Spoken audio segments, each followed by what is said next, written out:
Abans, un dels vídeos que hem passat, el d'Univers Agat Autisme, ja heu vist una mica el personatge que porta, el Gabriel Maria Pérez. Jo vaig tenir el privilegi de conèixer-lo ja fa uns quants anys i també he pogut col·laborar amb ell en algunes coses. Fins i tot hem compartit algun concert, vull dir que això ja uneix molt. I definir-lo és difícil. És una persona, jo de fet he buscat paraules per definir-lo, un surt tot terreny, un trobador modern, un rhapsode, un poeta, un militant de la causa de donar a conèixer la realitat de l'autisme a través de l'art, de la música i de la literatura. La frase que el defineix millor jo crec que és agitador cultural, sensibilitzador social i, com ell mateix ha definit en el vídeo, és el pare de l'Àgata, una noia amb autisme, que dona nom a l'associació. De fet, l'Àgata entraria en aquesta part de persones que no ens poden explicar com se senten, que no ens poden explicar, com a mínim de forma verbal, hi ha altres formes, evidentment, d'expressar-se, però té més dificultats, evidentment, perquè podem entendre com funciona el seu cap, com es relaciona amb el món. El Gabriel ho ha anat aprenent, però gràcies també a testimonis com el de la Raquel podem entendre situacions com la de l'Àgata. Aquesta associació s'ha dedicat a trencar el silenci de la seva filla i d'altres nois i noies amb autisme, editant un llibre de poesia, ha editat un disc que es diu Notes blaves per l'autisme i més recentment un llibre de relats, que també es diu Lletres blaves per l'autisme. Han organitzat concerts, han organitzat xerrades i fa una estona encara em deia que estava nerviós de sortir aquí davant de tanta gent quan és una persona que està acostumadíssima. Gabriel, com vulguis.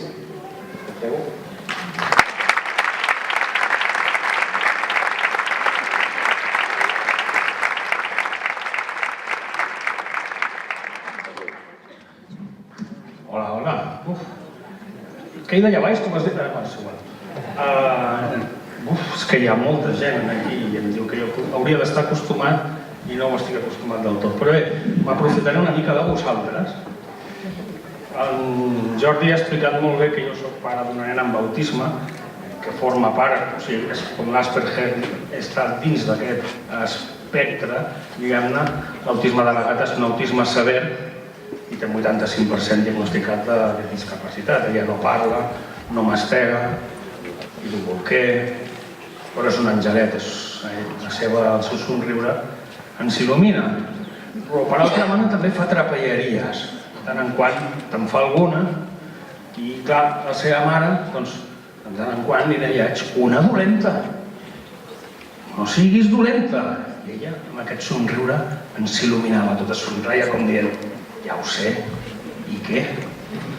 I jo, mira, vaig fer un poema fa poc i l'hem titulat així, perquè a casa sempre diem és que tothom té un nen que és diferent, pot tenir Asperger, pot tenir no sé què, però no tothom té una dolenta. Doncs mira, vaig fer aquest poema i vull que m'ajudeu a recitar-lo. És a dir, que tots sabeu dir no tothom té una dolenta, a veure? Digueu-lo. Doncs anem a per aquest poema. No tothom té una dolenta. No tothom en té una com tu.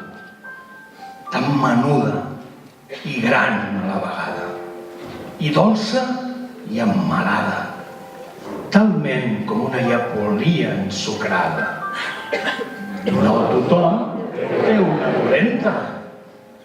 No tothom pot gaudir d'un somriure tan llustrós com el que ens regales dia a dia, amb sanefes acolorides enrivetades per puzles dadaistes. No tothom té una dolenta. No tothom té la fortuna de poder caronar una pell tan tendra i escoltar les paraules mudes que, sense adonar-te'n, parles amb la força dels teus ulls.